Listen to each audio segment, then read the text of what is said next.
Olá, pessoal, tudo bem com vocês? Estamos de volta para a nossa aula número 1, agora sim, trazendo dois conteúdos programáticos já para a gente aprofundar. Na verdade, quando eu trouxe como título aí a linguagem e suas dimensões, como dar conta de todas as dimensões linguísticas, né, da linguagem, da comunicação, em apenas uma hora de aula. Por isso, é super importante que, além dos exercícios, vocês tenham acesso e se aprofundem a partir da leitura do material de apoio. Se vocês puderem acessar também livros, textos dos autores que eu vou deixar aí indicados na bibliografia da aula é muito importante, né? É uma maneira de você seguir esse caminho que eu estou abrindo aqui para vocês, beleza? Então, nós vamos dar conta aí de falar sobre linguagem, sobre comunicação e falar também sobre os níveis de análise textual que nós temos. E vamos ver como é que isso é aplicado em questões, tá?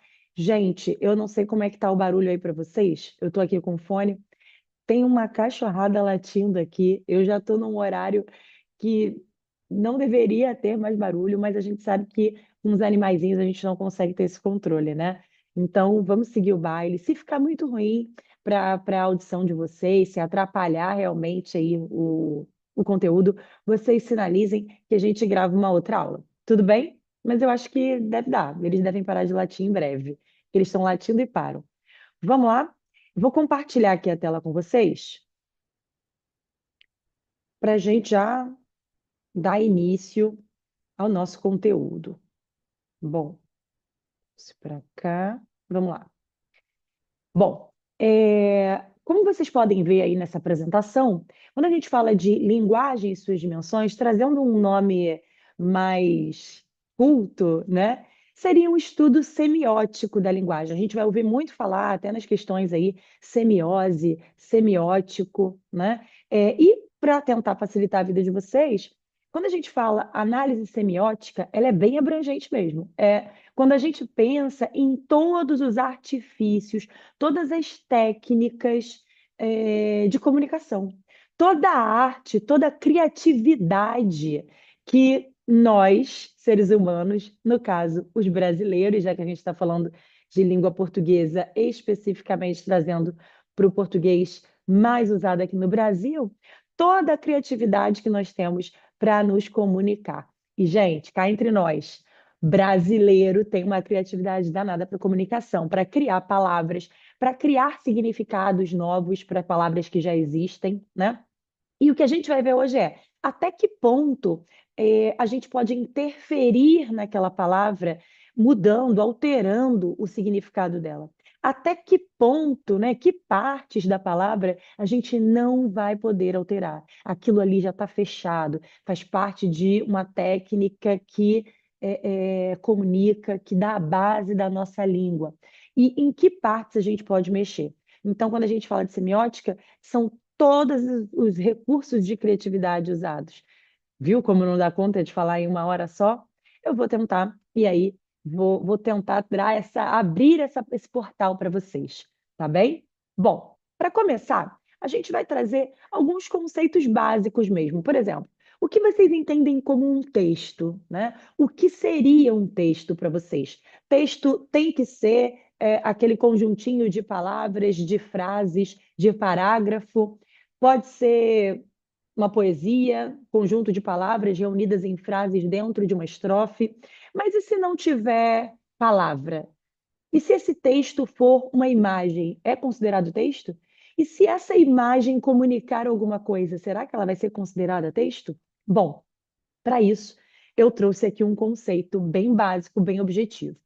Um texto é considerado aquilo que serve como uma unidade linguística e semântica, trazendo um sentido completo, né? Então, quando a gente fala unidade linguística e semântica, quando eu falo unidade linguística, é porque eu tenho que me utilizar de uma linguagem para expressar um sentido, né? Uma linguagem, uma unidade linguística, uma linguagem essa que pode ser verbal ou não verbal, pode ser verbalizada, e quando a gente fala verbalizar, vem de verba, né? No latim, esse V tem som de U. Você verbalizar alguma coisa não é necessariamente você usar um verbo, mas sim você conseguir se expressar por meio de palavras. Tem até um poema do parnasianismo que se chama Inania Verba, ou seja, da dificuldade, né, de conseguir verbalizar, se expressar a partir de palavras. E nem sempre a gente consegue dar conta, né? Nem sempre a gente consegue uma palavra que dê conta daquilo que a gente quer expressar. Então, muitas vezes a gente faz figuras de linguagem, usa recursos como comparação, pleonasmo, pleonasmo é um problema da nossa língua, né? Mas hipérboles, a gente usa recursos expressivos, metáforas, metonímias, que vão tentar colocar em palavras aquilo que a gente pensou ou sentiu. Só que muitas vezes essa comunicação, essa linguagem, ela é não verbal, né? Amigos sabem bem como é que funciona isso. Amigas, as pessoas têm uma mania de falar que as mulheres têm uma tendência maior a se comunicar através da linguagem, da expressão facial, de um olhar, né? Duas amigas, às vezes, ali sentadas num restaurante, em um bar, alguém entra pela porta e uma olha para a outra, dá só aquela levantadinha de sobrancelha, assim, né? Pronto, já basta. A outra entendeu, amiga, tenho que levantar, vou ao banheiro, mas do banheiro vou embora, tá? Sei lá, umas coisas assim, né? A pessoa, com uma levantada de sobrancelha, já comunicou uma frase inteira. E a outra entende. Quanto mais intimidade a gente tiver com essa pessoa, a gente entende essa levantada de sobrancelha. Como é que eu vou dizer que essa levantada de sobrancelha não comunicou? É claro que ela comunicou. A pessoa fez um símbolo, usou um sinal com uma intenção, e essa intenção ela teve um sentido completo para o receptor, né? Então, a gente pode dizer que houve uma unidade linguística.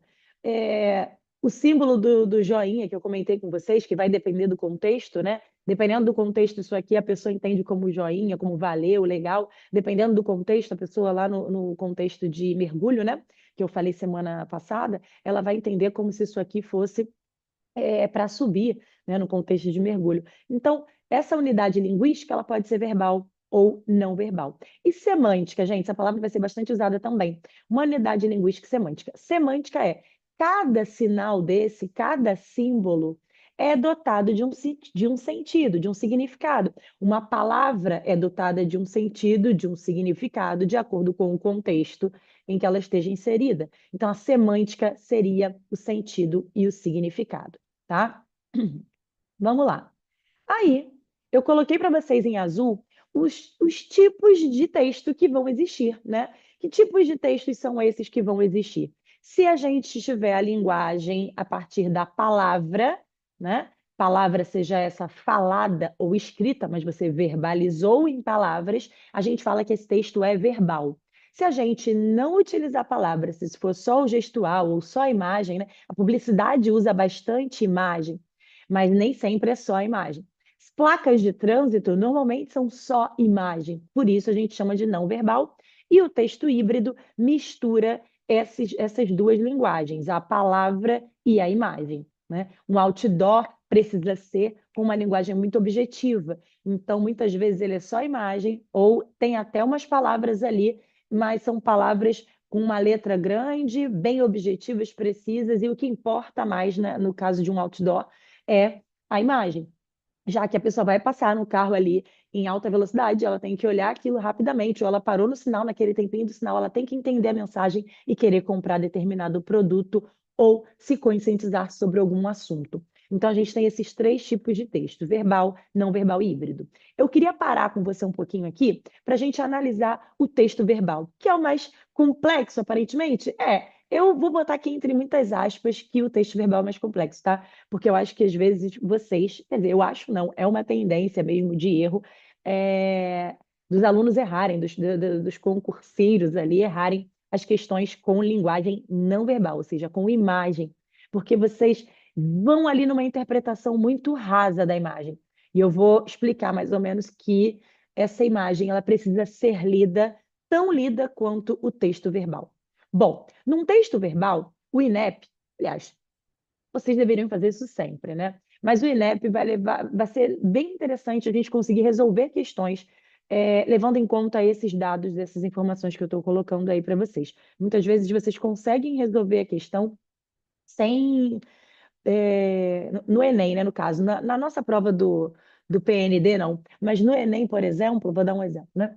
Você consegue, às vezes, responder uma questão de história, uma questão de humanas ali, de geografia, até mesmo de literatura, se você.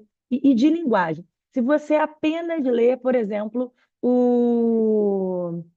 os dados técnicos, ou seja, o que está ali, a fonte daquele texto. Qual é o autor do texto, de onde aquele texto foi tirado.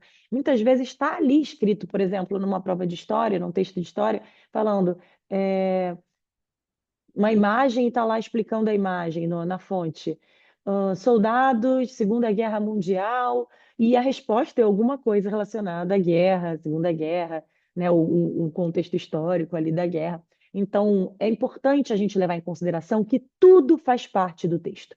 O texto não é só a partir do momento que veio o título, depois do título é o texto, acabou no ponto final, acabou o texto. Não. O título faz parte do texto. Em poemas, isso é muito importante, né, na linguagem literária. Carlos Drummond de Andrade, por exemplo, usa o seu título como se fosse uma parte do texto.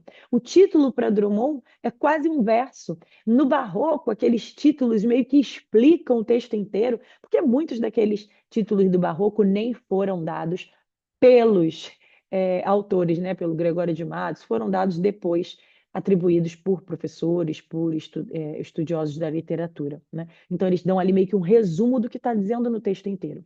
Então, para a gente analisar um texto verbal, o título é de extrema importância, os dados técnicos são importantíssimos, e quando eu falo dado técnico, é a fonte, o ano, a edição daquele texto, de que livro aquele texto foi tirado, o autor às vezes diz alguma coisa para nós também.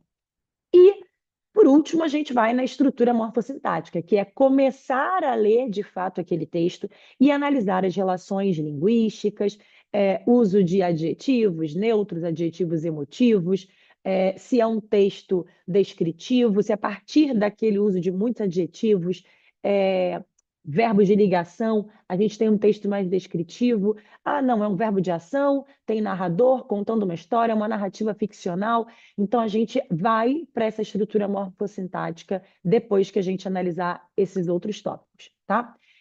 Ana, apesar de ser professor de português, eu ainda tenho muita dificuldade de entender o que a questão quer de mim, de entender o que o texto está querendo dizer, né? Sai da minha zona de conforto. Vamos lá.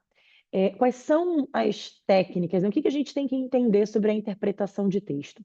Interpretar texto é aprimorar, né? O que que a gente vai ver ao longo dessas aulas todas? A gente vai aprimorar a nossa capacidade técnica de leitura e de análise. É técnica, gente. Existe técnica de interpretação de texto.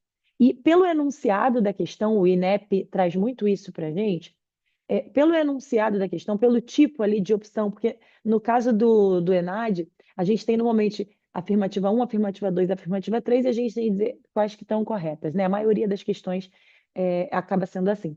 Então, analisar se o que ele está pedindo ali em relação a essas opções, se cada opção daquela precisa, exige de nós. Isso eu estou falando das opções assim, primeira, segunda e terceira frases que estão ali para a gente analisar. Passando o olho por elas, eu preciso entender, é, só passando o olho, será que para eu saber se essa número um está certa ou errada, está verdadeira ou falsa, eu preciso de uma interpretação profunda ou eu posso ir num nível superficial de interpretação, ou seja, uma interpretação apenas contextual daqueles textos que nos foram dados? Então, passar o olho pelas opções ali, a primeira, a segunda, a terceira frase, não é ler aprofundadamente, é passar ali para entender o que eles querem de vocês naquelas opções. É importante para saber depois, se você precisa ler aqueles textos que normalmente são dados, né, ou um e dois, de uma maneira mais aprofundada, tá? A partir quando não é uma questão com verdadeiro ou falso, a gente vai para os verbos de comando, né? Diga, aponte, retire. Ah, no caso de uma discursiva, seria um discorra, um explique, mas como é que isso seria numa objetiva, professora? É, como é que seria um explique, né, numa objetiva? Se você tem que explicar alguma coisa, você vai ter que fazer uma leitura de nível profundo, né? Você vai precisar analisar as relações semânticas e sintáticas e morfológicas dentro daquele texto. Se você tiver que analisar, justificar alguma coisa. Mas como é que seria isso numa prova objetiva? Bom, Numa prova objetiva, ele não vai colocar explique, né? Mas ele poderia dizer qual a melhor justificativa, qual opção melhor justifica ou melhor explica. Percebeu? Tem uma maneira de você transformar esse explique alguma coisa numa questão objetiva. Qual opção melhor explica? Qual opção melhor define? Qual opção melhor analisa os argumentos utilizados? E aí, gente, vai ter que fazer uma análise mais profunda mesmo desse texto, né? Se for só para apontar um mecanismo, um elemento, às vezes só a interpretação contextual funciona, tá? Bom, vamos lá, vamos ver na prática como é que acontece isso. Eu trouxe justamente um texto do Carlos Drummond de Andrade. É um texto literário, a gente está vendo que é uma poesia, né? É um poema, está dividido em versos e estrofes. E a gente vai ver o tipo de nível de interpretação. Se é um poema, normalmente exige de nós uma interpretação mais a fundo. A gente vai na contextual, depois vai aprofundar. Bom, cidadezinha qualquer. Esse cidadezinha na literatura, esse sufixo inha na literatura, numa prova, deve chamar sempre a sua atenção, né? Esse inha pode ter o sentido pejorativo, né? Cidadezinha pode ser, normalmente esse inha pode ser ou pejorativo, pode ser um tom de afeto também. Então, esse cidadezinha, será que é no tom afetivo? Que bonitinha. Esse bonitinha, dependendo do contexto, né, gente? Pode ter um sentido pejorativo, de deboche, de sarcasmo, pode ter um contexto fofinho, que é afetivo, né? Ou pode ser uma intensidade. Se eu falo que bonitinha, pode ser muito bonita. Nossa, mas que bonitinha! E esse bonitinha pode ser de muito bonita. Então, normalmente traz intensidade, afeto, tom pejorativo, tá? A gente fica desconfiando aí desses sentidos. Quando ele coloca o qualquer aí do lado, esse pronome indefinido, percebe que qualquer parece, quando ele aparece depois do referente dele, cidadezinha qualquer, ó, qualquer pessoa, pode ser mais de uma, né? Agora, uma pessoa qualquer. Sente que quando eu ponho esse qualquer depois do referente, parece que ele traz um tom pejorativo para o referente dele? Uma cidadezinha sem importância, uma pessoa sem importância, né? O que me faz achar que essa cidadezinha pode ser um tom pejorativo ou pode ser o sufixo de diminutivo normal, né? Sem esses outros sentidos que já foram ressignificados. Pode ser o sentido normal do diminutivo, que é cidade pequena, reduzindo a radical. Esse seria o valor denotativo, né? Mas a gente sabe que na nossa língua a gente pode ressignificar essas estruturas, beleza? Bom, vamos lá. A gente está com isso em mente, a gente precisa ler o texto para confirmar esse título. Tá vendo como é que o Drummond usa o título como se fosse parte do texto? Olha lá. Casas entre bananeiras, mulher entre laranjeiras, pomar, amor, cantar. Um homem vai devagar, um cachorro vai devagar, um burro vai devagar. Devagar, as janelas olham. Eita, vida besta, meu Deus!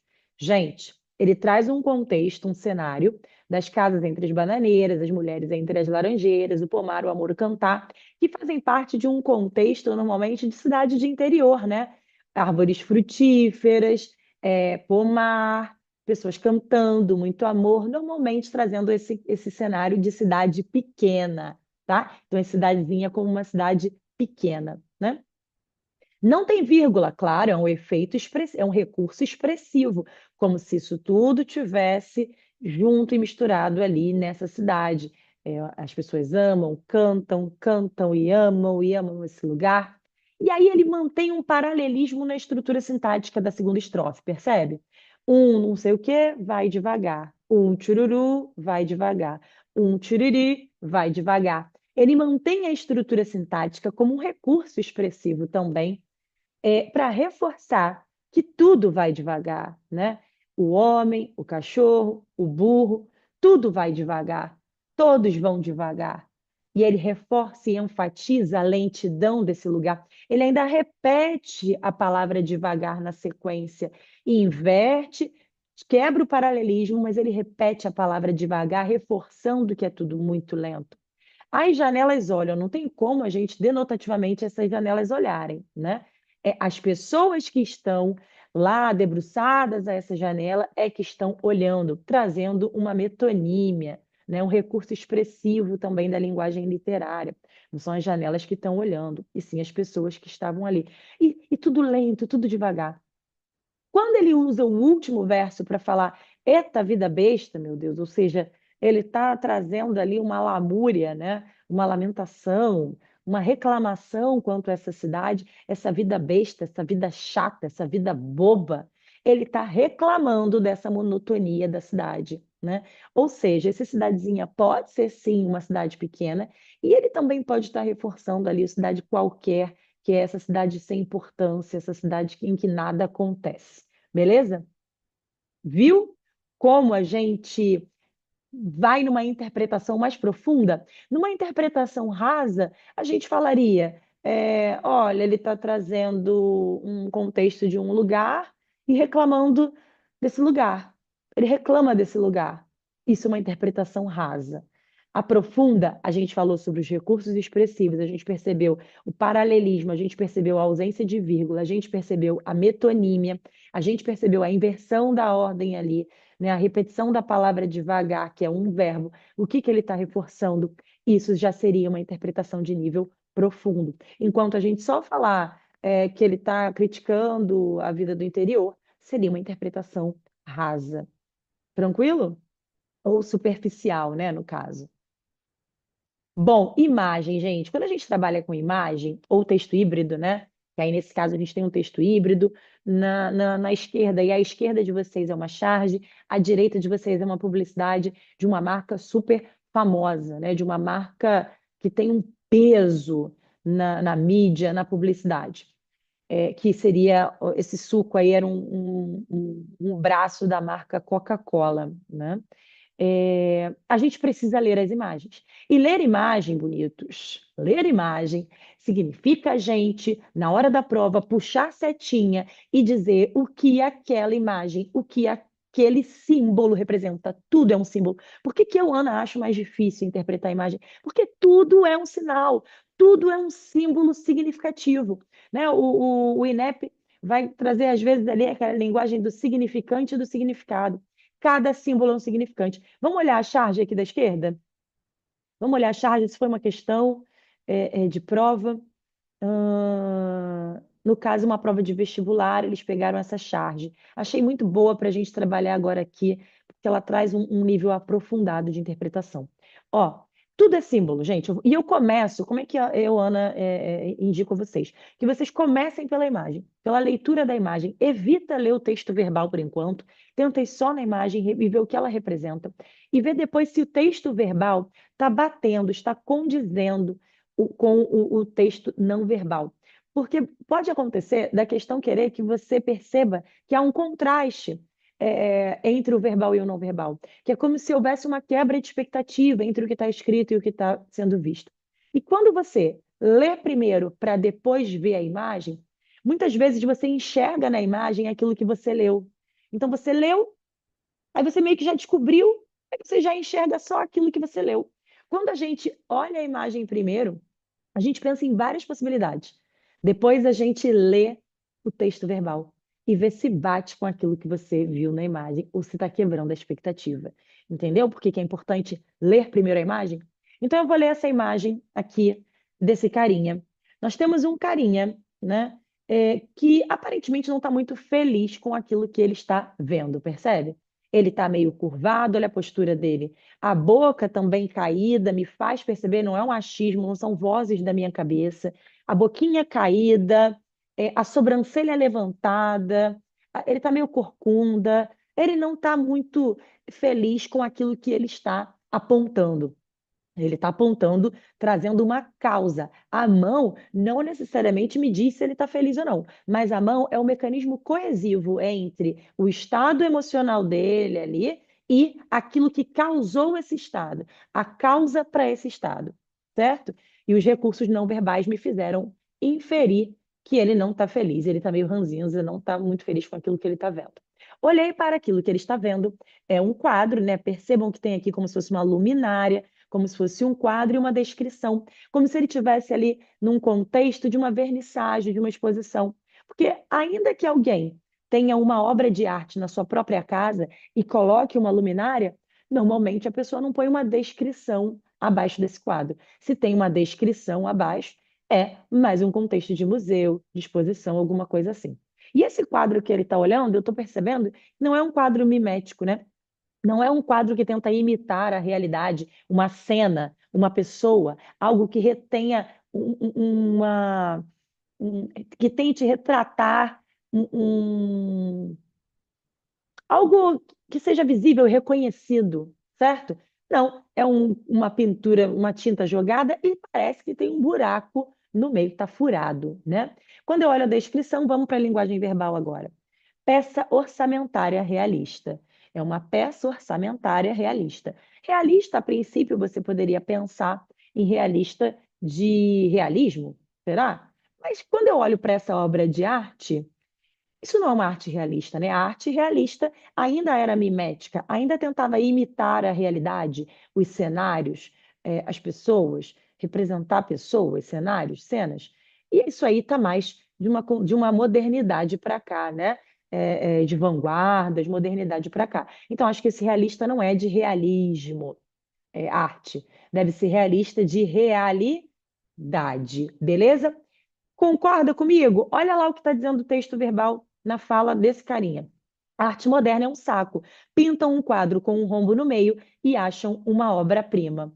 Gente, é arte moderna mesmo, a gente acertou, não é realista, né? Esse realista é de realidade, não de realista momento da arte. E ele está realmente chateado, criticando isso que ele vê. Ele está criticando a arte moderna. Falando que pintam um quadro com um rombo no meio com um buraco, então realmente era um buraco, e acham uma obra-prima. Bom, a questão era a seguinte: não está aí no material, eu estou trazendo a mais aqui para vocês. A questão falava assim: além da crítica à arte moderna, que essa crítica à arte moderna está bem explícita, né? Além da crítica à arte moderna, qual outro contexto também está sendo criticado? Bom, galera, acorda! Eu preciso entender o tipo de discurso, a tipologia textual, que texto é esse? Não é o mesmo tipo de texto que está aí do lado, né? Que é uma publicidade lá do suco. Não, isso é uma charge. Charge normalmente tem um tom crítico. Sempre tem uma crítica velada. Então, não é só uma crítica à arte moderna, segundo o texto. Tem algo a mais sendo criticado, eu tenho que procurar.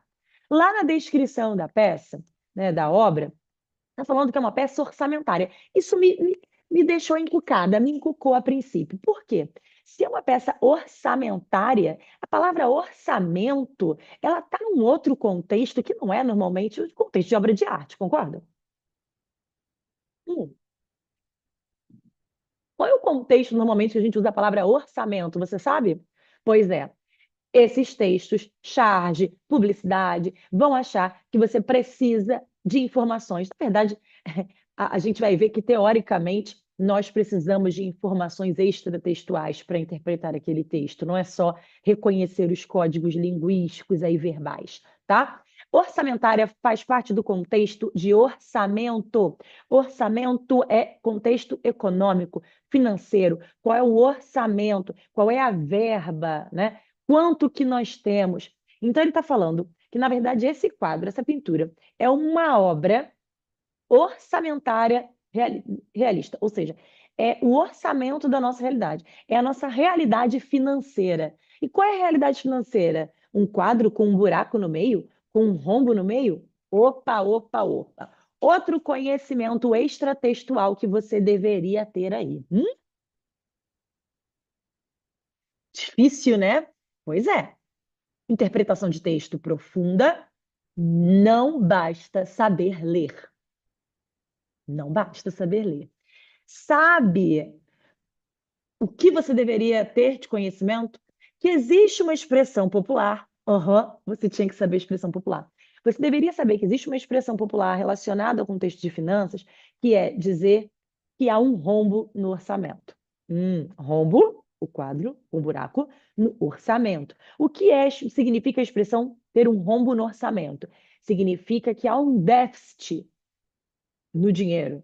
lugar, na verba.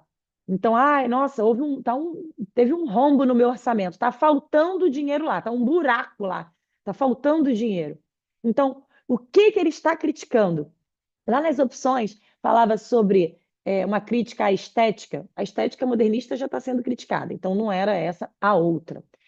Uma crítica política, uma crítica social ou uma crítica econômica, né? A questão econômica. Algumas pessoas foram no estética, mas ele falava além do modernismo que estava sendo criticado. As pessoas erraram muito essa questão. Outras foram numa crítica política, e não tem nada exatamente direcionando a política, mas existe algo falando sobre um problema na nossa economia. Então, o aspecto aí era o aspecto econômico. Você dizer, pintam um quadro, e olha que legal, a própria palavra quadro também está sendo ressignificada, né? Porque eu não sei se vocês já perceberam que essa palavra quadro ela é usada em outros contextos. No contexto, por exemplo, da medicina. Qual é o quadro do paciente? Muitas vezes o médico pergunta: qual é o quadro do paciente? Qual é a situação do paciente? Então, um quadro econômico, a situação econômica nós temos um rombo no orçamento, um rombo no meio desse quadro, desse cenário, dessa situação. Uou! Várias palavras ressignificadas. Olha que criatividade. Gente, respira, vai para publicidade. Publicidade eu não preciso nem me aprofundar tanto assim, né? Eu acho que a gente consegue perceber bem as estratégias que essa marca usou para tentar dizer que esse suco de caixinha, que é cheio de açúcar, de aditivos acidulantes e corantes, eles querem tentar te convencer de que é saudável. E o que eles usam de estratégia linguística para te convencer que esse suco é saudável? Não é só o tipo de fonte que ele usou aqui no mais apresenta. Não é por isso, mas a linguagem não verbal é super intuitiva para isso, né? Parece a embalagem da garrafa, esse quadriculadinho aí laranja, parece aquelas toalhinhas de piquenique. O fundo ali parece uma bandeja daquelas de café da manhã, de roça, de fazenda, as flores do campo. Vocês estão vendo como as flores do campo, o centro da flor do campo é aqui, ó, da pontinha, são rodelas de laranja, bota um copo com laranja com as frutas em volta, tudo para a dona de casa acreditar que isso daí é saudável, né, gente? São recursos não verbais. Vamos fazer aqui uma questãozinha para ver como é que funciona isso? Ó, deixa eu tirar aqui a minha imagem daqui, que eu acho que está em cima do texto. Vamos lá. Temos um texto. Eu vou trazer para vocês aqui, ó, a questão. Vamos lá. Na Alemanha nazista, olha a fonte, desculpa, já estava esquecendo, né? Tudo é texto. Ciclovias ajudam a humanizar o espaço urbano. Opa, já sei do que se trata. Ciência e cultura, ciclovias ajudam a humanizar o espaço urbano. Eu estou vendo na imagem do texto 2 que também tem alguém andando de bicicleta, está falando lá ciclovia, ciclofaixa, a pessoa está andando de bicicleta no meio dos carros, né? Então, tá vendo? Só de olhar a fonte eu já sei meio sobre o que o texto trata, tá? Vamos lá. Na Alemanha nazista, no auge da Segunda Guerra Mundial, surgiu a necessidade de abrir mais espaço para os veículos automotivos. Com muitos ciclistas, as bicicletas viraram um empecilho, forçando a criação de um espaço exclusivo para elas, talvez as primeiras ciclovias do mundo. Mas se na década de 40 os veículos eram prioridade, hoje o uso de bicicletas e das ciclovias surge como uma das principais alternativas para melhorar a qualidade de vida nas grandes metrópoles. A gente está almejando isso, né? Quando políticas públicas incentivam o uso de bicicletas como meio de transporte para curtas e médias distâncias, um novo panorama se abre. E ali a gente tem no texto 2 o exemplo claro do problema atual. Um monte de carro andando e ele ali, o ciclista, no meio desses carros, pensando ciclovias, ciclofaixas, cadê? Não tem, né? Por isso que ele está andando no meio dos carros, tá? Vamos lá. Considerando as informações apresentadas e o uso de bicicletas como alternativa para melhorar a qualidade de vida, avalie as afirmações. Então, passando o olho ali pelas opções, eu deveria ter feito isso antes, passar o olho pelas opções, mas a gente vai perceber que a gente precisa de uma contextualização mesmo, assim, não precisa tanto, acho. Não precisa de uma análise tão profunda desse texto, desses textos, tá? Dado que as bicicletas são veículos que ocupam pouco espaço na malha viária, prescinde-se de investimentos públicos em construções de ciclovias, sendo prioritárias campanhas de conscientização. Eu não gosto muito quando eu falo que uma coisa é prioritária, eu desconfio. Primeiramente, prioritariamente, mas que a gente fica meio que desconfiado. Única, exclusivamente, são palavras que a gente desconfia um pouco, né? Sendo prioritárias campanhas de conscientização de motoristas a respeito dos benefícios do uso de bicicleta, a gente precisa de um conhecimento extratextual. Não é interpretando tão a fundo esse texto que a gente vai descobrir. Ele só trouxe um contexto para a gente, né? Não pode ser a conscientização uma prioridade em relação à ciclovia e ciclofaixa. Tem que caminhar junto, né, gente? Tem que ter a ciclovia, a ciclofaixa e conscientizar as pessoas a usarem mais a bicicleta. E até instruir essa conscientização para os próprios motoristas, né, de que agora a gente tem uma ciclofaixa ou uma ciclovia. Prioridade ser a conscientização e não a construção da ciclovia, desconfio, né? Segunda, vamos ver. O uso das bicicletas como meio de transporte contribui para a melhoria da qualidade de vida nas grandes metrópoles, pois elas não emitem poluentes, além de esse uso proporcionar a prática de atividade física. É uma boa opção, né? Interessante, é uma boa opção. Vamos ver a outra. A partir da Segunda Guerra Mundial, durante o governo da Alemanha nazista, o uso da bicicleta como meio de transporte tornou-se eficaz e passou a prevalecer nas cidades europeias. Prevalecer, não. Ele até fala no texto que. Aqui, ó, gente, volta lá. Os veículos eram prioridades, ó. Em 1940, os veículos eram prioridade. Então, lá, a partir da Segunda Guerra, durante o governo, não se tornou, não prevaleceu nas cidades europeias, né? Então, a gente tirou aí, vamos lá, a gente tirou a um e a 3, ok? Ficamos com a número 2 inquestionável, né? Não tem muito o que questionar. Realmente é isso, né? Incentiva, é menos poluente, incentiva a prática de atividade física, beleza? Viram? É uma questão puramente interpretativa e ela exige de nós uma interpretação contextual, extratextual. Perceberam? Não bastava ali só o texto. A gente precisava, tinha um pouquinho do texto, mas tinha umas informações que são extratextuais. Ok? Bom, vamos continuar essa parte conceitual para aprofundar. Então, a gente entendeu o que é um texto. Esse texto, para ser interpretado, ele precisa, muitas vezes, de informações técnicas, mas além das informações técnicas, certo? De informações extratextuais, ressignificações, certo? Então, vamos trazer agora o conceito de linguagem. Ana, e o que seria linguagem? A linguagem é mais abrangente, né? A linguagem são todas as formas de comunicar, seja a partir do texto verbal, do texto não verbal, de um sinal, de uma sobrancelha que a gente levantou, uma jogada de cabelo, dependendo do contexto, vai trazer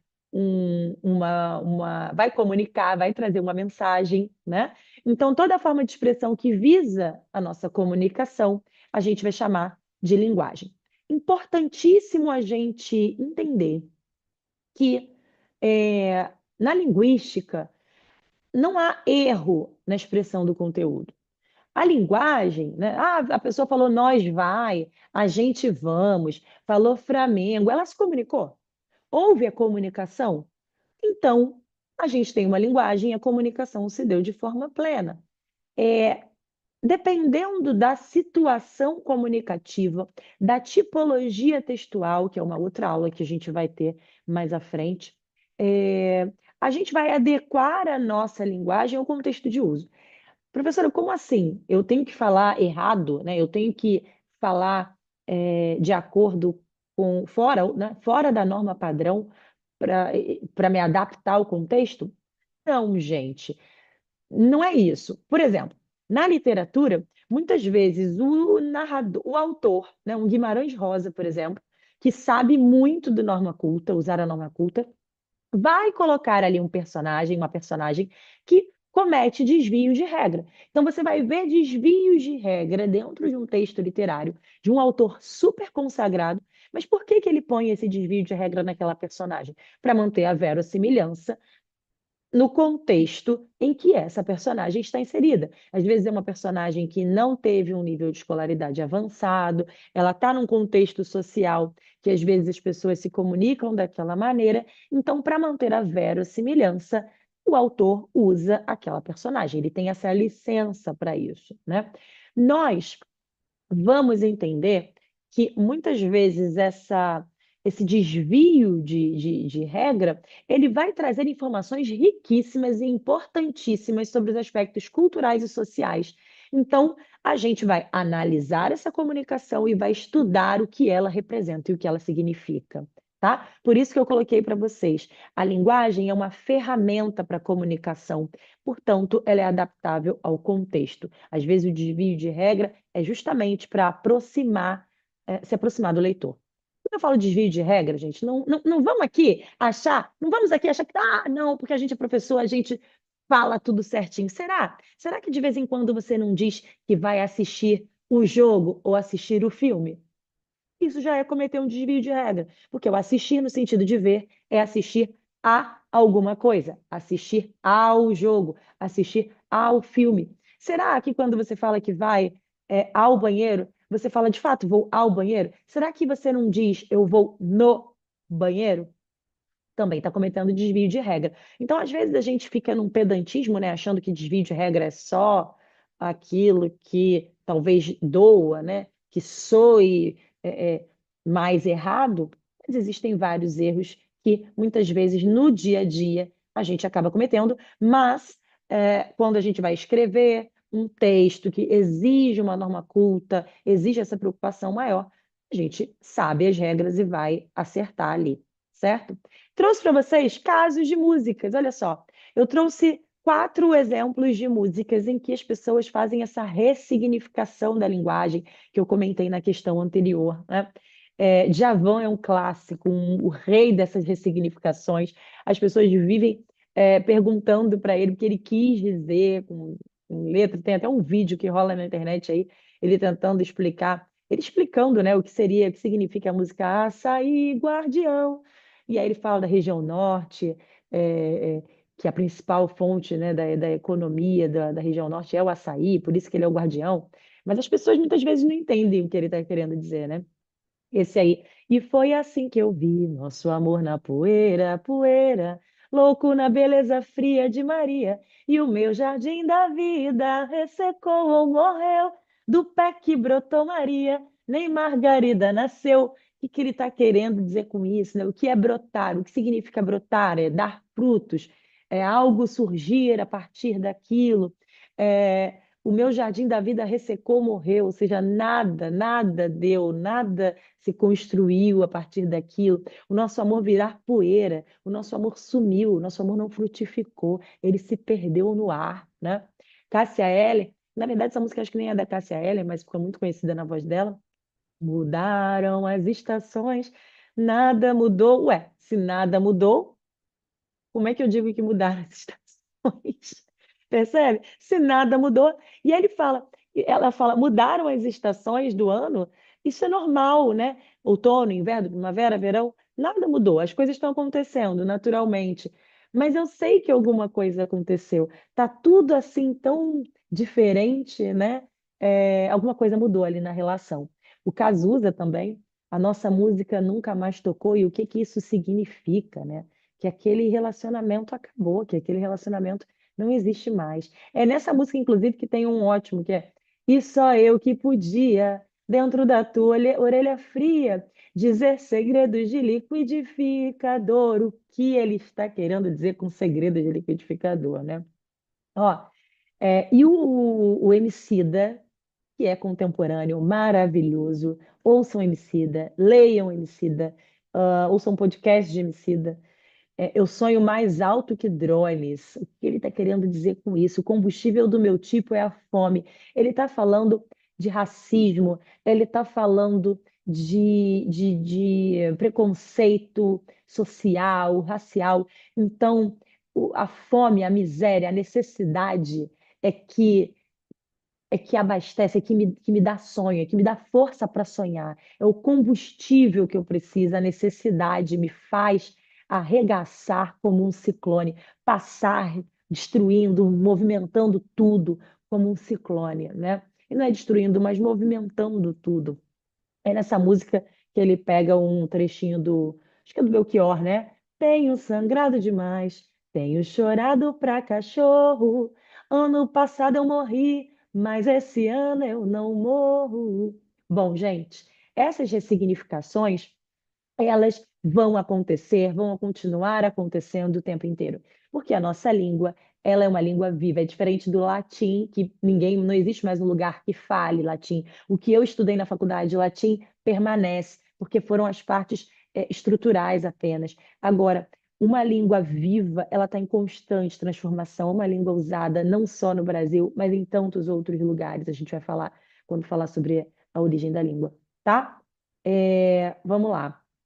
Quando a gente fala de níveis, ó, mudei, tá? A gente estava na parte conceitual, agora a gente foi aqui, ó, do lado esquerdo, para os níveis de linguagem. Quando a gente pensa em formas de comunicação, de linguagem, a gente tem que pensar em três aspectos. Então, quanto à situação comunicacional, quais são os níveis de linguagem, quanto à situação comunicacional. Situação tem a ver com o seguinte: o grau de intimidade. Nessa situação, nesse contexto, eu tenho intimidade com o meu interlocutor ou eu quero gerar intimidade com o meu leitor? Então, a gente fala que é o nível formal versus o informal. A gente chama de situação de formalidade quando eu tenho menos, anota aí, gente, não está escrito no slide, mas eu estou falando. Formalidade é quando eu tenho menos intimidade com o meu interlocutor. Se eu não tenho tanta intimidade com aquelas pessoas, ou se eu não quero criar tanta intimidade com o meu leitor, eu uso palavras, né, uma linguagem mais formal. Tento, inclusive, não errar, né, na gramática. Mas eu não vou usar gíria, vou tentar evitar aquele diminutivo expressivo, né? Agora, se eu tenho intimidade com as pessoas que estão ali, gente, a situação fica informal, eu tenho um contexto informal. Eu posso, às vezes, deslizar um pouquinho na norma culta, eu posso usar um vocabulário é, é, mais simples, eu posso trazer gírias, ressignificar palavras, tá? Trazer novas formas de dizer, de se expressar, tranquilo? Agora, quando a gente fala análise quanto à norma, é quanto à norma culta, quanto às regras. E aí é bem objetivo. Ou eu sigo a regra ou não sigo. Ou eu falo vou ao banheiro, ou eu falo vou no banheiro. Ou eu falo assistir o filme ao filme, né? Que é o certo, dentro da gramática, é o culto, ou eu uso a linguagem coloquial, que não vai seguir a norma culta. Eu assisti o filme, né? Então, culto ou coloquial é se você segue a norma da gramática culta. Coloquial, quando você não segue em algum momento ali o uso da gramática correta, né? Regência. E quanto ao significado, que é a semântica, eu vou analisar se essa palavra está no sentido denotativo ou no conotativo. Lembra? Denotativo é o sentido automático daquela palavra. A flor está no sentido de planta, daquela partezinha da planta que tem pétala. Beleza, ela está no sentido automático. Muita gente associa o denotativo ao dicionário, né? Que é o sentido real. Eu não gosto porque o dicionário ele tem vários sentidos possíveis, inclusive muitas vezes ali o conotativo já, o não automático. Então eu entendo o denotativo como sentido automático. E o conotativo é quando eu desautomatizo esse signo linguístico. Eu tiro essa palavra do sentido automático. Então, se eu falo, por exemplo, que eu dei aula para uma flor, significa não que tenha. Vamos lá, gente. Se eu disser que dei aula para uma flor, ninguém em sanidade mental vai achar que tinha um vasinho de plantas e que eu estava ali dando aula para ele, né? É, eu dei aula para uma flor. O que flor pode representar, né, no cenário, na nossa sociedade, no contexto? Pode ser uma pessoa delicada, uma pessoa perfumada, pode ser uma pessoa bonita. Então, eu trouxe essa ressignificação, em vez de falar uma pessoa delicada, uma pessoa perfumada, uma pessoa bonita, eu falei flor, eu ressignifiquei essa palavra. Ou seja, flor foi usada no sentido conotativo da linguagem, ok? Vamos seguir. Mais uma questãozinha aí. Deixa eu dar uma olhada, porque essa é uma questão discursiva, tá vendo? Então, ela tem ali o explique e depois dê um exemplo, que é algo prático. Professora, mas é questão discursiva, né? É, não vai cair na prova específica, gente, mas eles podem adaptar isso. Se o ENAD agora vai ser voltado para os docentes, para valer, por exemplo, para você trabalhar numa instituição, provavelmente eles vão adaptar essas questões para os objetivos, que é a gente entender a prática. Essas questões discursivas, elas eram muito na prática. O que a gente tem que fazer para gerar o que ele está dizendo, né? Para construir esse conhecimento que ele está dizendo na questão. Então, vamos lá. Ele pede para a gente explicar o conceito de multiletramento. Então, a gente vai entender nesses textos o que seria multiletramento. Vamos lá. Primeiro texto, ele é a fonte multiletramentos na escola. Então, aqui vai estar a minha resposta para a questão número 1. Multiletramentos na escola, o que seria isso? Diante da multiplicidade de linguagens, né, mídias, tecnologias, torna-se necessário se fazer saber dominar áudio, vídeo, tratamento de imagem, edição e programação, entre outros recursos tecnológicos. E aí ferrou para muitos de nós professores. Se nós não nos atualizarmos também, nós vamos ficar defasados, nós vamos ficar para trás. Então a gente precisa caminhar junto com essas linguagens que estão surgindo. Imagina vocês, se eu não soubesse dar aula por aqui, se eu não soubesse usar a internet, se eu não soubesse usar essa tecnologia, eu ia ficar para trás, gente, como muitos professores ficaram na época da pandemia, né? Muitos, eu vi professores sendo demitidos porque não conseguiram se adaptar. Muitos se aposentaram, já falaram, não, chega para mim, não quero mais, não, não sei, né? Portanto, vamos voltar ao texto. São requeridas novas práticas de leitura, escrita e análise crítica, pois são necessários novos multiletramentos. Então, a gente, como professor em sala de aula, precisa entender não só para usar um data show, né, um slide, uma apresentação na sua aula, mas a gente precisa estar conectado com o mundo de quem está chegando e já tem isso como letramento materno, né? Essa tecnologia. A gente precisa criar novas práticas de leitura, de análise crítica. Hum? A referência ao termo multiliteracies, né, publicado pelo New York London Group em 1996, olha quanto tempo, funcionaria a partir de algumas características importantes, como motivadores da interação, né, colaborativos, transgressores das relações de poder estabelecidas e híbridos, fronteiriços e mestiços, de linguagens, modos, mídias e culturas. Essas características impõem um novo modo de conceber, por exemplo, a são. Opa, meu fone aqui acabou, peraí. Acabou a bateria do meu fone, mas a gente vai continuar assim mesmo, ok? Vamos lá. Ok, ok. Já entendi. Opa. Bom, não sei se está aparecendo. Ah, tá. Estava aparecendo na tela, por isso que eu parei, gente. Desculpa. Vamos lá. Essas características impõem um novo modo de conceber, por exemplo, a autoria e a recepção dos enunciados. Ou seja, o processo de produção textual não é mais exclusivamente linguístico, né? Não é só ter um conhecimento das palavras. Agora a gente tem que ter imagem. Olha quanta imagem tem aqui. Vocês estão vendo que tem imagem? Tem cor, né? Nessa tela. Tem outro tipo de linguagem. Tem linguagem não verbal. Por isso que ele está falando. Som. Olha o som. Acabou de parar aqui de funcionar o meu áudio. E se eu quisesse trazer uma música, eu posso usar. Eu posso usar para com vocês. Semana passada, na última aula, a gente usou vídeo no meio da aula, né, obras de arte, mostrei uma performance. Então, tudo isso agora passa a integrar a produção textual, certo? Só o movimento. Além disso, não se vivencia mais uma produção estritamente individual ou de mão única, aluno-professor. Então, não é mais individual esse processo, só eu sou a detentora do saber. Não. Quando eu coloco lá link para vocês acessarem, quando eu coloco um vídeo para complementar, para vocês acessarem depois, isso torna a produção dessa aula colaborativa.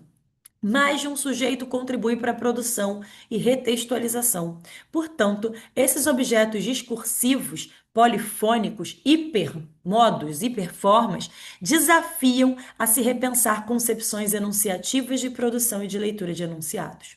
Há, portanto, que se reconhecer uma pedagogia dos multiletramentos ao se propor a adoção em sala de aula de práticas situadas de instrução aberta, de enquadramento crítico e de prática transformadora.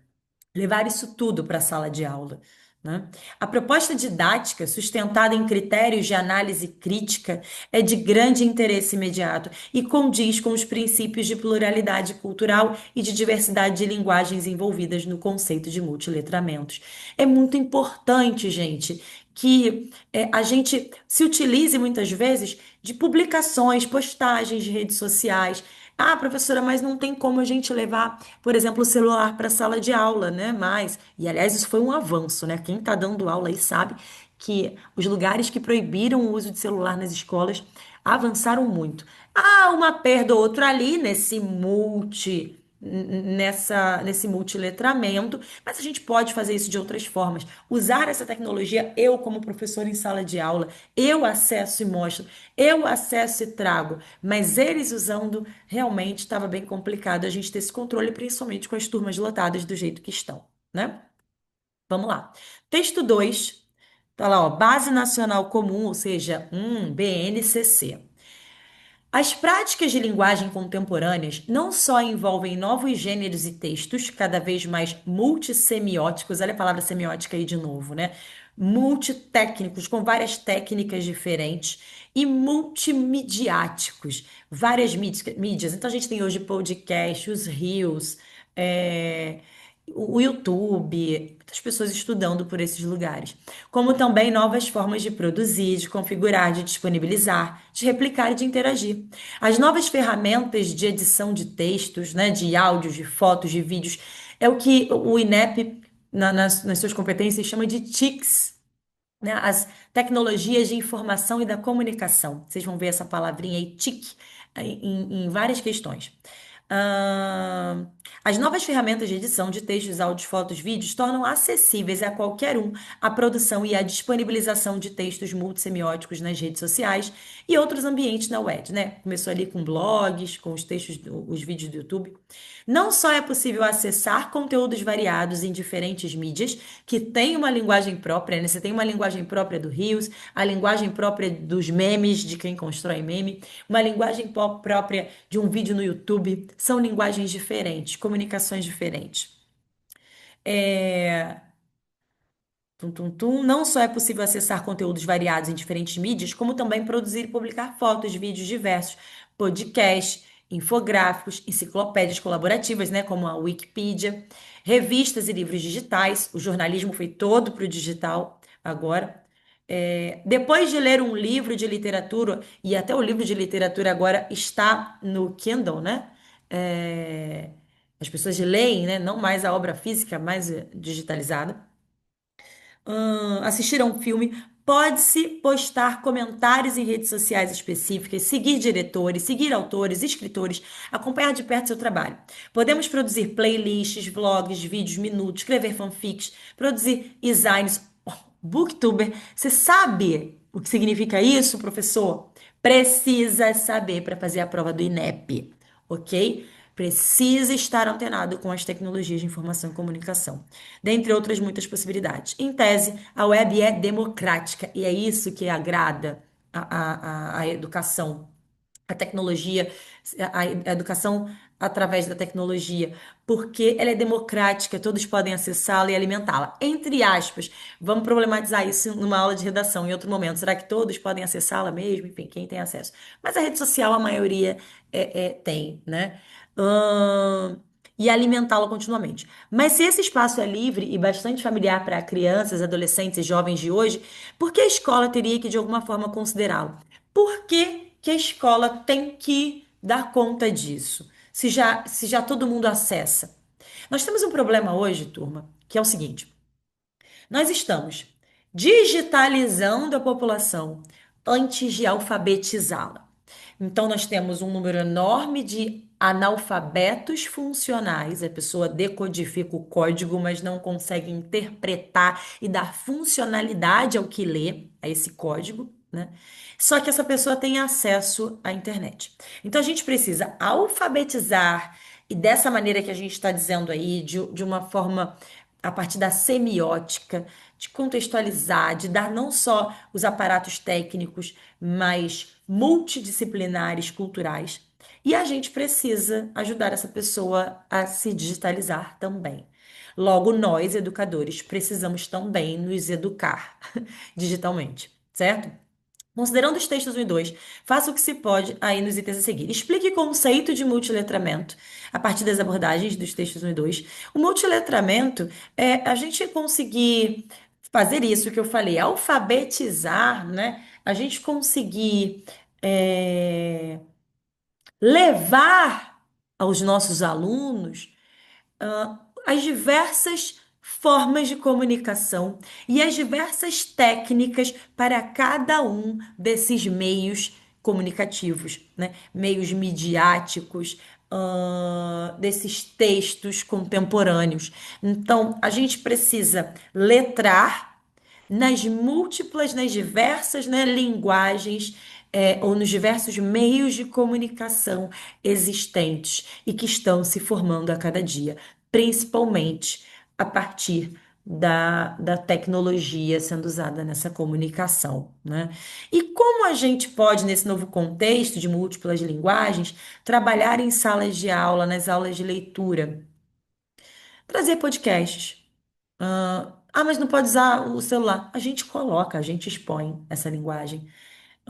Antes que a pessoa talvez lesse um artigo, mostra como era um artigo, uma entrevista num texto verbal, escrito numa revista, num jornal, e como isso se transforma em podcast e o que muda nessa linguagem quando vira podcast, quais são as interferências, o que que a gente percebe na diferença linguística, para os alunos trazerem essa percepção.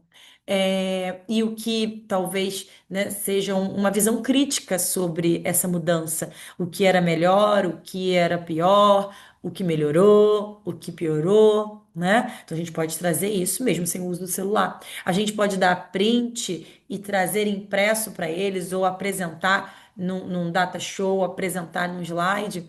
Algumas postagens em que as pessoas não estejam percebendo ironia, quais são os mecanismos de ironia e o que gerou, né, a falta de interpretação do mecanismo da ironia, o que gerou de problema ali nos comentários. Então, a gente trazer esse tipo de análise multicultural, né? Multicultural, não, desculpa.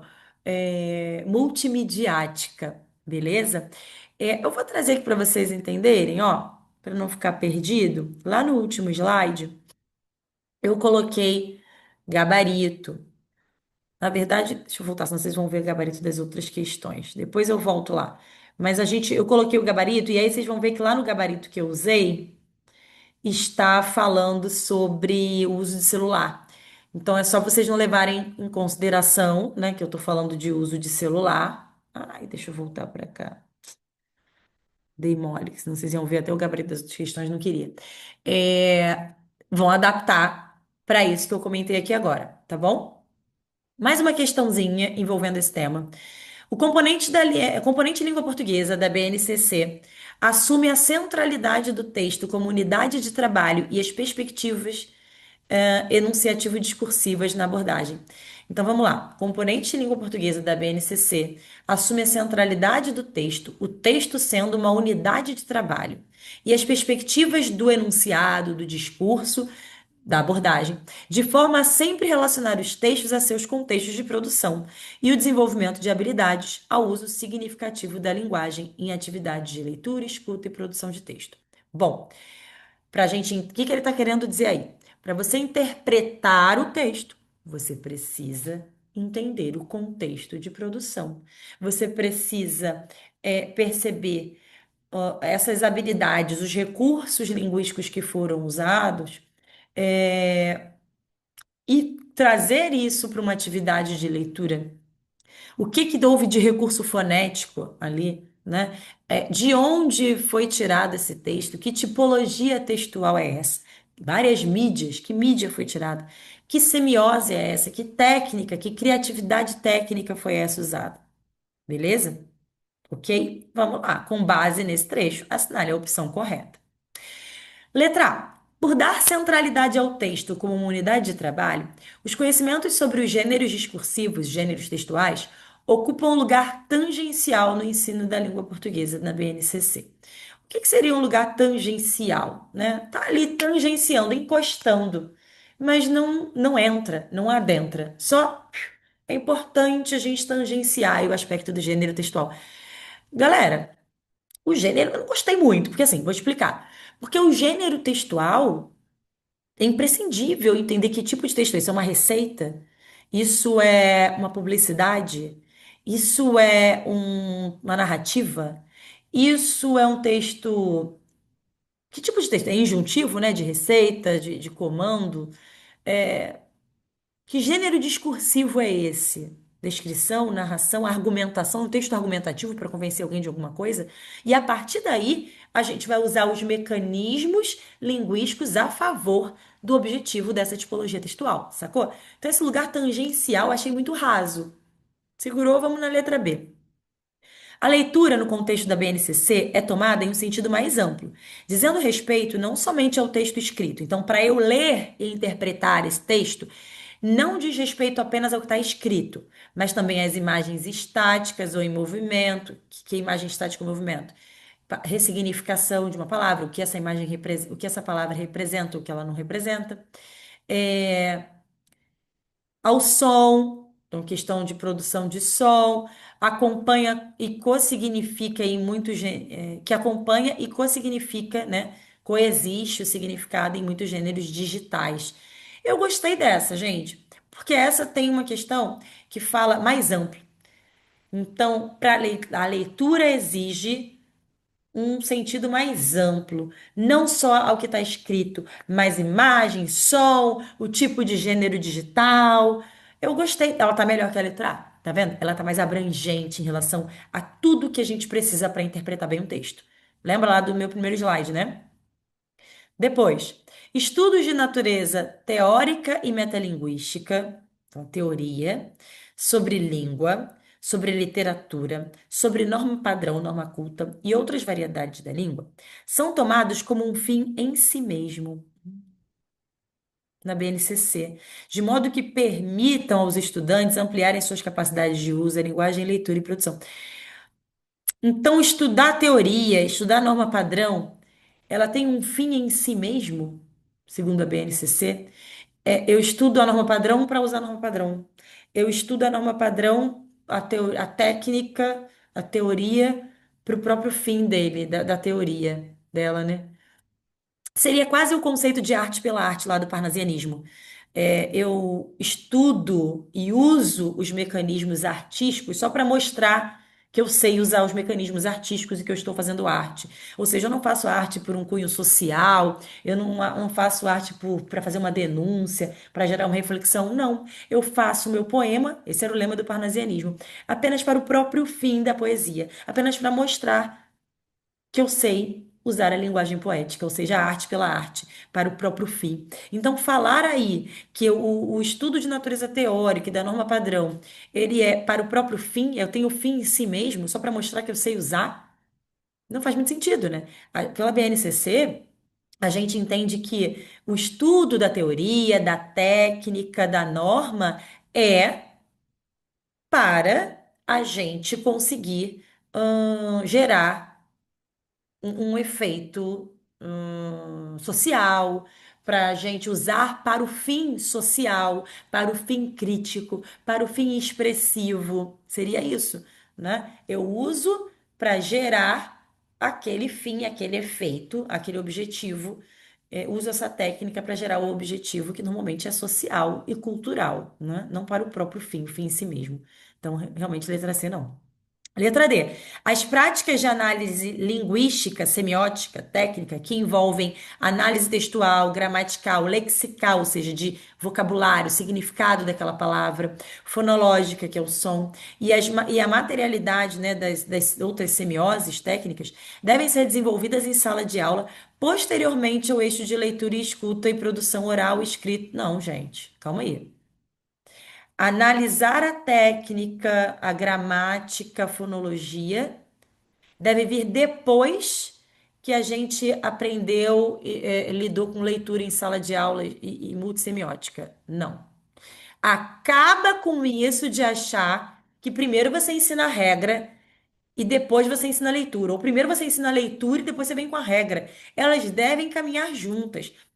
Eu entender por que que o título Morte e Vida Severina tem um adjetivo, um substantivo, Severina, que normalmente é um substantivo, que é um nome feminino de Severino, sendo usado ali naquele contexto como um adjetivo para a vida e um adjetivo para a morte. Então, eu trabalho a gramática em cima da semiótica, né? Ela é a semiótica, ela é a técnica para eu gerar um eixo de leitura, de escuta e de produção interpretativa. Eu trabalho junto.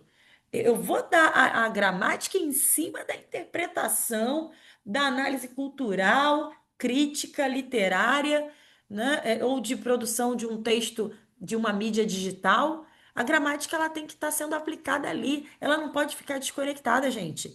Não vem antes nem depois. Esse posteriormente aí ficou muito ruim. Letra E. O eixo da produção de textos restringe-se às práticas de linguagem relacionadas à autoria individual do texto escrito. Então, vamos lá. Eixo de produção de textos restringe-se, limita, essa palavra já não é muito legal, às práticas de linguagem relacionadas à autoria individual do texto escrito. Não. Para a gente escrever um texto e interpretar esse texto e dar o efeito de sentido que a gente quer não é de caráter individual. Não é autor. Lembra que a questão anterior deu uma cola para essa, né? É, falou aqui também, né? De. Cadê? Hum, cadê a outra questão? Lá no outro. Aqui, ó. É colaborativa, gente. Não é individual, olha aqui, ó. Não se vivencia uma produção estritamente individual ou de mão única, aluno-professor, mas colaborativa. Mais de um sujeito contribui para a produção e retextualização. Portanto, uma questão acabou dando cola da outra, né? Não se restringe, não se limita a uma autoria individual. A produção do texto, ela é colaborativa. Logo, a que a gente tinha segurado aí como melhor foi a letra B. É o que a gente chama de multimodal, beleza? Ela tem várias formas, ela é colaborativa, ok? Vamos aqui para o final da nossa aula. É, Aqui eu estou falando com vocês de um outro tópico, que é o seguinte: agora que a gente já entendeu o que é texto, o que é linguagem, as dimensões da linguagem, o que é importante na interpretação do texto, o que tecnicamente vai contribuir para uma boa interpretação de texto, a gente vai estudar, entender o que deve acontecer em prática em sala de aula, né? Quais são as formas de estudar a nossa língua? Quais são os níveis de análise da nossa língua? Nós temos o nível descritivo, e nós temos gramáticas descritivas, né? Análise descritiva da língua. Nós temos uma análise normativa da língua. O ensino que normalmente a gente pratica em sala de aula, ele até tem o normativo, mas ele é muito mais descritivo, ele deve ser mais descritivo. A norma a favor do contexto, a norma, a regra a favor de descrever um aspecto crítico, social, cultural. Então, quando a gente fala de níveis de análise da língua, eu estou levando em consideração descritivo e normativo. Quando a gente pega uma gramática descritiva, uma abordagem descritiva da língua, a gente estuda os aspectos fonológico, morfológico, sintático, semântico, tem mais, tá, gente? Fonético e fonológico é quando a gente vai estudar a acentuação, qual é a sílaba tônica, qual é a vogal, qual é a consoante, às vezes usando ali. o autor usando esses recursos fonéticos como instrumento para gerar um efeito de sentido, né? Tem um poema do modernismo que é Aonde anda a onda? E o autor fica usando palavras com esse fonema. Aonde anda, aonde a onda, a onda anda por onde. E ele vai usando palavras com esse fonema para dar essa ideia de ondulação. Então, os aspectos fonéticos, que é a gente entender como os sons são produzidos e combinados, percebidos, eles também funcionam muitas vezes para gerar um efeito de sentido. É um aspecto descritivo da língua, né? Morfológico é a gente caminhando, começando ali no beabá, na formação estrutural de frase, né? Que é quais são as partes mínimas que compõem uma frase. Vamos pegar menos ainda, as partes mínimas que compõem uma palavra. Esse morfo são partes mínimas. Então, dentro de uma frase, por exemplo, ali naquela estrutura, níveis de análise da língua. Eu pego só a palavra níveis, eu costumo brincar falando que são gavetas, né? Quais são as gavetinhas? Se a palavra é linda, passar por nós sem frase, sem contexto, voando aí, ó, linda, tá aí parado, passou voando. Desculpa, gente, eu não bato bem. Passou a palavra linda voando sem frase, sem contexto. Normalmente a gente vai pegar, se a gente quiser guardar essa palavra, a gente vai abrir e vai colocar na gaveta dos adjetivos, que são as palavras que eu uso quando eu quero especificar, caracterizar, gaveta dos adjetivos. Se eu quiser fazer isso, especificar, caracterizar um termo núcleo, eu vou na gaveta dos adjetivos.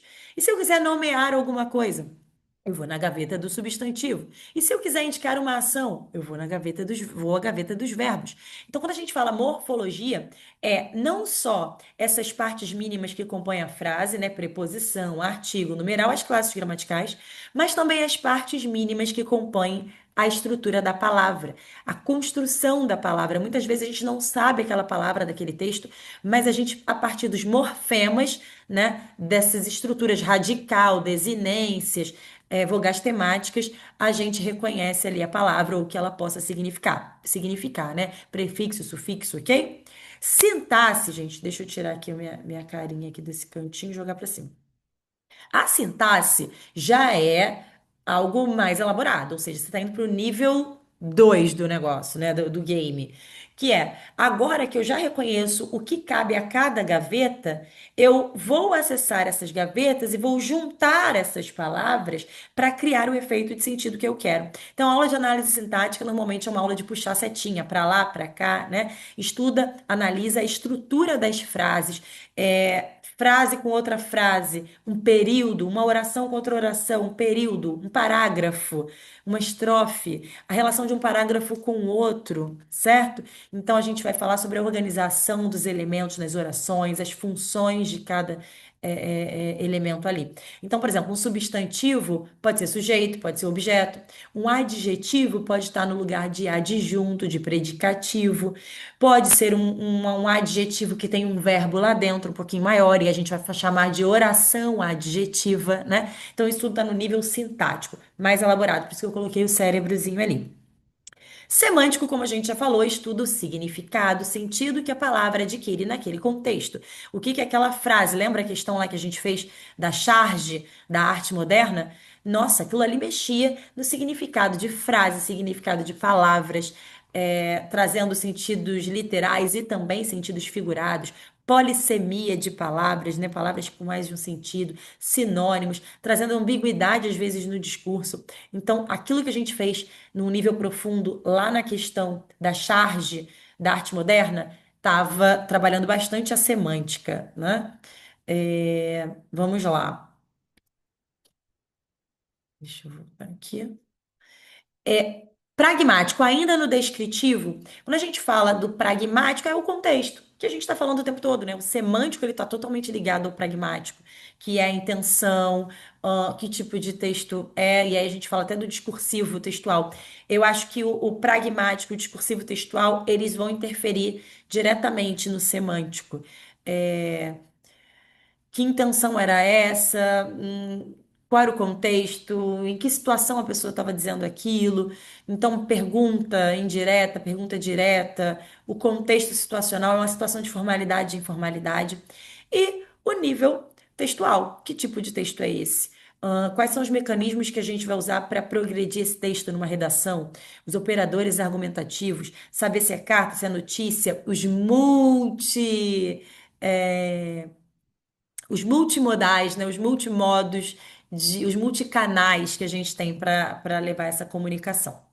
E quando a gente fala, por fim, num nível normativo, numa análise normativa ou prescritiva, tá, gente? A prova às vezes fala sobre isso também.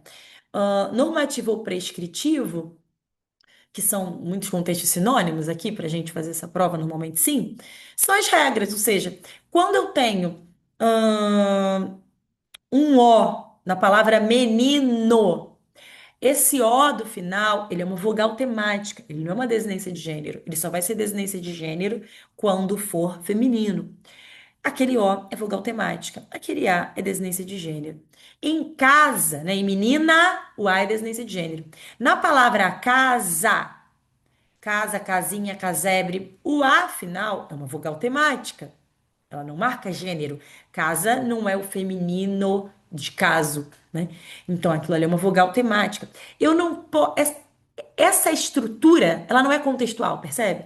Não tem uma pragmática envolvendo, não tem uma situação, dependendo da situação, esse O é desinência de gênero. Não. Ele é vogal temática, ele marca gênero neutro. Ele marca a neutralidade do gênero. Então, tem algumas partes, né? Por exemplo, o que a gente falou do diminutivo, né? O sufixo diminutivo, ele pode ganhar em contextos diferentes uma interpretação diferente, mas ele é um sufixo diminutivo. Ele pode mudar a semântica, mas ele é um sufixo diminutivo. Isso é irreversível, isso é a regra. Percebe? Então, quando a gente fala de estabelecer regras que são consideradas a norma padrão, qual é a norma? Olha, a regência correta é essa, como eu falei várias vezes aí para vocês. Então, ensinar a norma, o que é considerado ideal para o contexto formal, né, como escola, para o concurso, porque a gente está fazendo aqui, a gente está fazendo uma análise maior, né, mais ampla. Mas isso é uma uma análise normativa. Vocês estão vendo como ela é rasa? Assim, não é rasa, ela é profunda, ela é precisa, ela é necessária, ela é importantíssima para a base, mas para a gente ter uma boa interpretação não basta, né? Para o nosso aluno ter uma boa interpretação de texto não basta a gente ensinar isso. A gente precisa de uma descrição dessa língua. Vamos finalizar com uma questão que vai envolver essa interpretação, tá? Essa diferenciação. Vamos lá. Considerando o texto apresentado, avalie as afirmações. Eu acho que precisa de algo além desse texto. Olha que legal, é do José Carlos Azeredo. Eu mostrei para vocês, foi meu professor, mostrei o livro dele aí, que deveria ter como base Iniciação à Sintaxe do Português. Tá o livro aí, que eu mostrei para vocês na aula passada como bônus. E o Azeredo foi meu professor, eu tive esse privilégio lá na UERJ.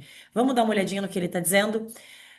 Tô vendo pelas opções que eu vou precisar de um conhecimento além do texto. O texto só está me contextualizando mesmo. Ó, a oposição tradicional entre gramática e léxico, escolha de vocabulário, interpretação, né, contexto, fundamenta-se na existência de duas espécies de unidades na primeira articulação, ou plano do conteúdo. A língua, como o português, reúne duas espécies de unidades mínimas no plano do conteúdo. Unidades renováveis que se alteram, que se inventam, que se modificam, que se ressignificam a qualquer momento, cuja substituição não vai interferir o arranjo interno, ou seja, a organização sintática, o que é sujeito, o que é objeto, né? Se você criar uma palavra nova, por exemplo, Guimarães Rosa vai lá e faz sonolentar. Você pode não saber o que significa sonolentar, mas você sabe que é um verbo, porque ele tem uma estrutura final de verbo, como amar, rezar, falar, sonolentar. Então, eu entendo que essa estrutura é o que garante a existência daquele arranjo. As primeiras unidades ditas semantemas, ou morfemas lexicais, ou seja, que mexem, que podem ser alteradas no sentido, pertencem a um conjunto aberto e constituem a base dos substantivos, verbos, adjetivos. Eu acabei de falar, eu criei um substantivo. Ele vai significar. Eu posso criar um verbo, posso criar um substantivo. Eu sei o que significa um substantivo. Aquele substantivo, ele às vezes era um adjetivo que virou um substantivo, por exemplo. Eu falei da palavra linda, que normalmente é adjetivo. Eu tenho uma aluna hoje que se chama Linda. E aí, como nesse contexto passa a nomear, ser o nome dela, Linda, nesse caso, vira um substantivo. Percebeu? É mutável, tá? É, E as últimas, ditas morfemas gramaticais, pertencem a um sistema fechado, gente, que exprime certas relações entre unidades lexicais no interior da frase, criação de unidades lexicais a partir de outras, radicais, na estrutura da palavra, e expressam distinções obrigatórias que caracterizam os membros de certas classes, etc. Ou seja, eu sei que aquilo é um adjetivo por causa disso, eu sei que aquilo é um substantivo por causa disso, apesar da gente poder brincar com essas palavras, né? Considerando o texto apresentado, avalie as afirmações a seguir. Os morfemas lexicais pertencem, lexical é o que pode mudar, pertencem ao inventário dito aberto, ok, porque enquanto algumas unidades caem em desuso, né, dependendo do contexto, outras surgem, palavras são criadas porque a língua é viva, ok? Estão desse conjunto em constante renovação. Gente, certíssimo. Número 2. Os morfemas gramaticais, que não mudam, são elementos mínimos significativos que carregam significado extralinguístico, ou seja, contextual, informações que vão além do texto. Hum, O extralinguístico é o multimodal, né? O gramatical ele é fechado. Referentes a noções gerais de mundo, designação de ser, conceitos abstratos. Noção geral de mundo não é uma morfema gramatical. Uma morfema gramatical é a técnica de saber o que é um sujeito, qual é a posição do sujeito, o que que é o verbo, né? O gramatical é mais fechado. Esse que vai se referir à noção geral de mundo, entender contexto, pragmático, são os morfemas lexicais. Número 2, não gostei, não. Número 3. As desinências nominais e verbais, ó, desinência, morfema, estruturas que compõem a estrutura da palavra, são considerados morfemas gramaticais. Sim. O que é radical, o que é desinência, pois são unidades pouco numerosas, e organizadas em paradigmas fechados. É morfema gramatical fechado. Gostei da 3. Número 4. Na constituição da palavra alegremente, a presença do morfema lexical e do gramatical. Alegremente é formada a partir do radical alegre e do sufixo mente, um sufixo formador de advérbio, né? Esse mente. Ele forma advérbio toda vez que a gente coloca ele do ladinho do radical. E esse alegre, o que ele significa é um morfema lexical, é o radical, o que significa esse alegre. Mas ele também tem os morfemas gramaticais, que é o que é radical e o que é o sufixo. Eu gostei da 4 também. Então, olha só, peraí. Por enquanto, a gente só tirou a 2. Vamos ver lá nas opções? É correto apenas o que se afirma em. Deixa eu ver se tem 3 e 4. 3 e 4, letra E, verdade. Gabarito, letra E. Beleza, amores? Queridos, é isso. Ficamos por aqui. Um aulão, hein? Um aulão de respeito. Gabarito aqui, quem quiser dar uma olhadinha de novo, façam as questões e aprofundem o conhecimento no material extra que vai para vocês. Beijo. Deixa eu finalizar aqui a apresentação, parar a apresentação para me despedir. Um beijo grande. Até a nossa próxima aula. Espero que vocês tenham gostado. Tchau, tchau, gente.